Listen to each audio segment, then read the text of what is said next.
नमस्कार मित्रांनो, आज आम्ही आलो आहोत वडगाव मावळ येथे मिस्टर मिल्क यांच्या दुधाच्या डेअरीमध्ये.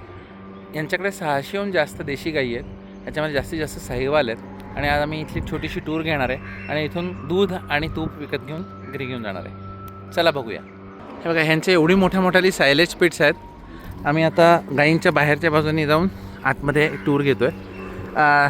TMRसाठी पण मशीन्स आहेत, JCBच आहे जणू सायलेज काढण्यासाठी, कारण खूप लार्ज स्केलचं ऑपरेशन आहे.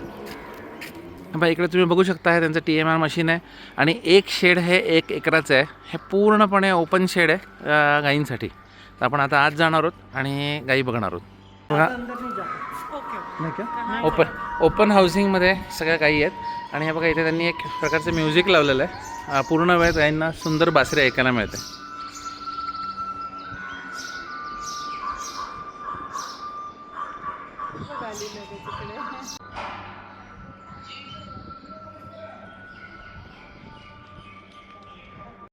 हे बघा, यांच्याकडे 12च्या ग्रुपमध्ये मिल्किंग होते. म्हणजे आत्ताच जणलेल्या गाई, त्याच्या आधी जणलेल्या गाई, असं करून 12-12चे ग्रुप करून टोटल 160 जनावरं आत्ता मिल्किंगमध्ये आहेत. थोड्याच वेळात बघा इथे वासरं जमा व्हायला लागली आहेत उजवीकडे. थोड्याच वेळात सगळी वासरं इथे येतील. आणि हे बघा, ही सगळी वासरं जमलेली आहेत. आणि वासरं पूर्ण इथे जमल्यानंतर, पहिल्या ग्रुपची वासरं आहेत ही, तेवढी पूर्ण जमल्यानंतर गाई इथे आणल्या जातील. हे बघा, आता गाई यायला सुरुवात झाली आहेत. गाई वेगळ्या सेक्शनमधून इकडे येतात आणि सरळ जे मिल्किंग पार्लर दिसतो तुम्हाला, त्याच्यामध्ये जो त्यांचं सेक्शन आहे त्याच्यामध्ये आत येतात. प्रत्येक गाईच्यामध्ये एक सेपरेटर पण असतो. हे बघा, गाई बरोबर आपल्या आपल्या जागी दूध काढण्यासाठी जात आहेत. या दोन्ही गाईंच्या ज्या जागा, थांबण्याच्या जागा आहे, त्याच्यामध्ये बघा खाली खोल खड्डा आहे. त्याच्यामध्ये ऑपरेटर असतो या हौड्यामध्ये, आणि त्याच्यामध्ये ऑपरेटर उभा राहून गाईंना तो मिल्किंगची अटॅचमेंट लावतो. या व्हिडिओमध्ये तुम्ही बघू शकता, बघा खालून ऑपरेटर आहे आणि तो क्लिनिंग करतो आहे. म्हणजे अडरही क्लीन होत आहेत आणि त्यानंतर खालचं सरफेस पण क्लीन होतो आहे, जिकडे आता गाईंनी आत्ताच शेण टाकलं असेल. या उजव्या साईडला एक नाली आहे, ज्यातून सगळं हे कलेक्ट होऊन बाहेर निघून जात आहे. आता इकडे वासरं सोडली जातील आणि मिल्किंग चालू होईल.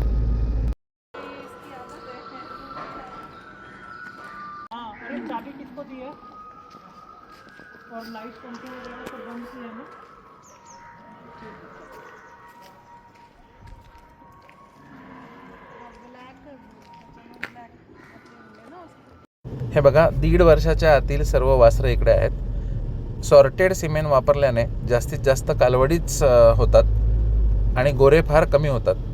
यांचं एक विशिष्ट वेट झालं की यांना गाईंच्या ग्रुपमध्ये शिफ्ट केलं जातं.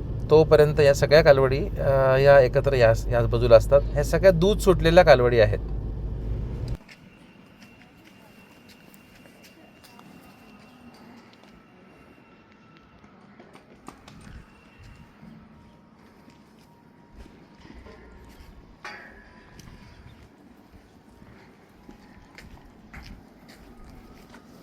इकडे अशी सिस्टीम आहे की इथे एक पंप आहे, जो इथलंच पाणी उचलून या गटरमध्ये मागे नेतो.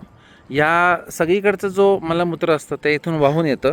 ते वाहून इकडे आल्यावर ह्याच्यातून इथे सक होतं. ह्याच्यामध्ये तुम्ही बघा, इथे पूर्ण त्याला कोरडं केलं जातं, म्हणजे वॉटर एक्स्ट्रॅक्शन होतं. खाली बघा पावडर पडलेली आहे. बघा खाली पूर्ण शेणाची फक्त प्युअर पावडर पडते. आणि जे शेणाचं पाणी होतं ते बघा या पलीकडच्या टाकीमध्ये जातं. या टाकीमध्ये फक्त शेणाचं पाणी आहे. आणि हा मड पंप आहे. बघा, हा मड पंप आहे. हा 150 एकर यांची मागे शेती आहे. हे समोरची नारळाची झाडं आणि मागची सगळी शेती आहे, ते ह्याच्यावरच चालते. तर 150 एकर शेतीमध्ये हे शेणाचं पाणी आणि सत्व सगळं तिथे जातं. आणि ही जी पावडर खालची दाखवली आहे ती नंतर जाते या इथे बघा, हे वर्मी कंपोस्टिंग युनिट्स आहेत. इथे आपलं गांडूळ खत बनतं सगळीकडे आणि ते पॅक होतं आणि वापरलं जातं. भारतातलं पहिलं देशी गाईंचं फार्म आहे, जो पूर्ण सोलारवर आहे. बघा, यांनी याच्यावर या सगळ्या शेड्सवर सोलार इन्स्टॉल केलं आहे. आणि बघा या इथपर्यंत शेड्स आहेत सगळ्या. आणि ह्यांचा फार्म पूर्णपणे सौर ऊर्जेवर चालतो.